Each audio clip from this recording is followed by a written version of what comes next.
Pemilu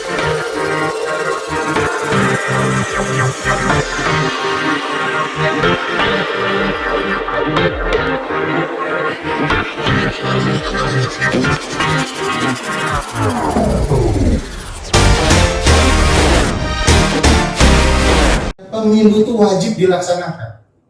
Bahkan dalam kondisi paling berbahaya sekalipun pemilu itu dilaksanakan. Saya ingat ketika World Trade Center itu dibom, pemilu itu sedang berlangsung, pemilu internal partai berlangsung, modelnya seperti pemilu biasa. Tidak ada perintah untuk penundaan pemilu, pemilu tetap dilangsungkan. Celakanya ketika pemilu tetap dilangsungkan, ketika hari H, bayangkan hari H bom itu, pemilu itu, Partai Demokrat dan Republik.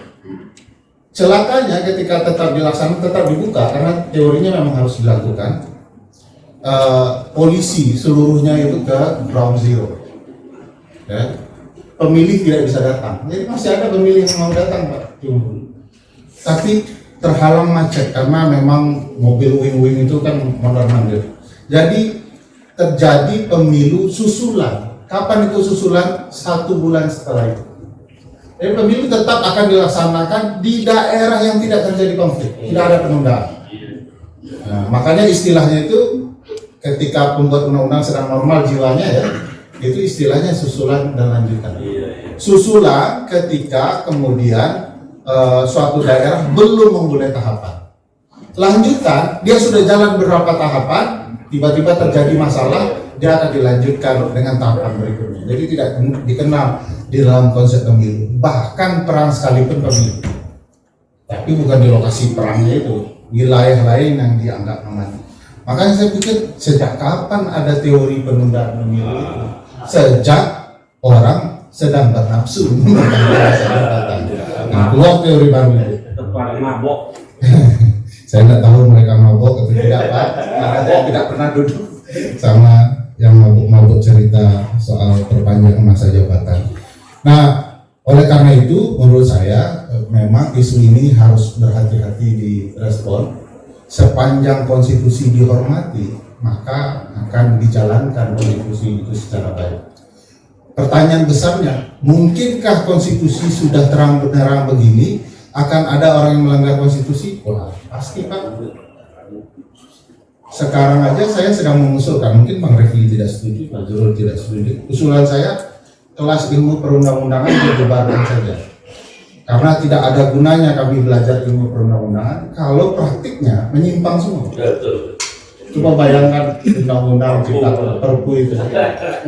Ada yang mengatakan, pakar lain ya selain Bang Refli dan Fajrul, pakar itu bilang begini, perpu itu kan hak subjektif presiden, nanti kan diobjektifkan oleh DPR.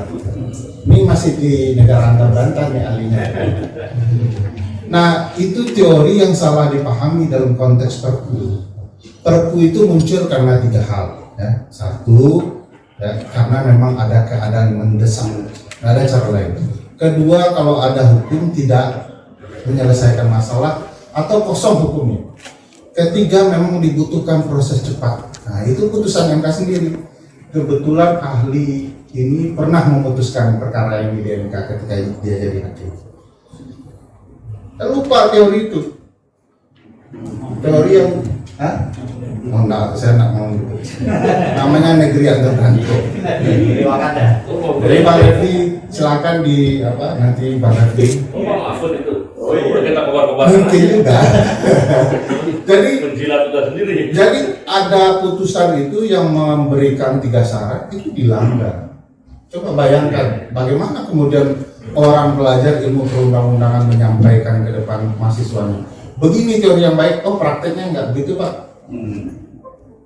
Jadi ini salah satu yang menurut saya betapa orang tidak mempedulikan konsep teori apa yang disepakati di dalam konstitusi untuk melindungi konstitusi itu sendiri. Apalagi perpu itu lucunya begini, Pak, konsepnya itu tidak pernah terjadi sesuatu lalu terjadi. Oleh karena itu presiden mengambil langkah-langkah subjektifnya, individual.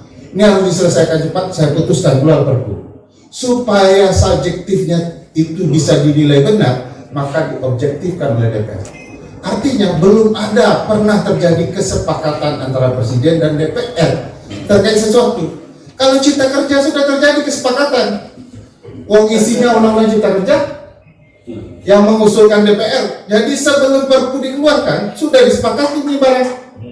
Untuk apa lagi diminta kesepakatan DPR? Wong yang mengusulkan DPR namanya saja yang berubah, undang-undang menjadi Perpu, isinya sama. Jadi secara teori ini nggak benar dianggap Perpu karena tidak ada hal ihwal kegentingan memaksa. Kenapa ini terjadi? Karena orang sudah tidak menghormati konstitusi. Konstitusi itu kenapa dihormati karena itu aturan mainnya. Bayangkan kalau konstitusi isi-isinya itu bisa diubah sesuai dengan kepentingan seseorang. Makanya saya selalu menggunakan istilah, bayangkan pertandingan Piala Dunia, baru mulai pertandingan sudah ada aturannya diubah ketika pertandingan mau dimulai. Pasti isinya tidak akan fair. Nah inilah konstitusi kita, begitu mau sudah mulai pertandingan mau digoyang tuh. Ada yang mengatakan pindah pemilu ke MPR karena berpikiran kalau pemilihan presiden langsung tidak akan pernah menang karena surveinya rendah terus. Begitu mau pindah ke MPR ubah konstitusi nggak jadi. Kenapa? Karena ada yang berminat memperpanjang masa jabatan atau periode. Nah ini yang bahayanya menurut saya, kita perlu hati-hati. Tadi saya mengeluarkan pertanyaan, apakah mungkin konstitusi didesak diubah atau tanpa diubah pelaksanaannya bisa terjadi? Teorinya ada. Salah satu teorinya adalah perubahan informal konstitusi. Perubahan informal itu salah satunya model yang ditulis oleh buku Refli Harun yang tipis itu, kelihatan Palembangnya. Isinya dibayar mahal tapi tipis gitu ya. Mahal. Bukunya bagus, tafsir konstitusi. Kalau tafsir konstitusi itu menyimpang, dia akan bisa menafsirkan konstitusi secara menyimpang. Jadi yang diterapkan itu tafsir menyimpang dari konstitusi. Ada juga perubahan konstitusi informal di luar metode formalnya, metode resmi. Dia menafsirkan berdasarkan some primary force, kekuatan yang sangat powerful, apakah dia bersenjata atau tidak, untuk menerapkan apa yang dia tafsirkan sesuai dengan kehendak. Jadi kalau dia sudah mayoritas partainya, dia kiri kanan semua sudah bisa dikendalikan, dia akan menerapkan sesuatu yang sebenarnya tidak dimaksudkan konstitusi. Contohnya Pak Harto. Jadi apakah mungkin ini terjadi kalau kita tidak waspada? Sangat mungkin terjadi. Karena sudah mayoritas, sudah mau 2 periode, kekuatan ekonomi politik sudah dipegang, orang yang bayar mungkin juga sudah ada, lalu kemudian itu mau diterapkan. Jadi menurut saya kita memang harus waspada dengan isu ini. Terakhir Pak, ini kalau boleh terakhir. Ingat tidak kita dulu kepala desa bicara soal 3 periode, tapi yang diperpanjang 3 periode terlebih dulu adalah kepala desa itu sendiri melalui putusan MK. Jadi MK memutuskan 3 periode 6 tahun, 18 tahun dia jadi panjang. Tiba-tiba kepala desa yang bicara, presiden kita ini yang terbaik di seluruh dunia, lebih hebat dari siapapun. Oleh karena itu perlu diperpanjang. Karena kepala desa saja diperpanjang, gagal. Semua orang berteriak tidak ada soal 3 periode itu. Kalau mau fair bicara 3 periode setelah 2024 ubah konstitusi.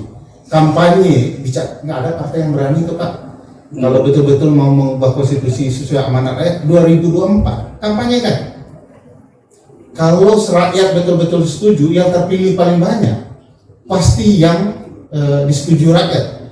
Kalau rakyat setuju amandemen, yang terpilih banyak partai amandemen. Kalau rakyat tidak setuju, pasti yang terbanyak partai yang tidak setuju amandemen. Tapi tidak satu pun partai yang berani gitu.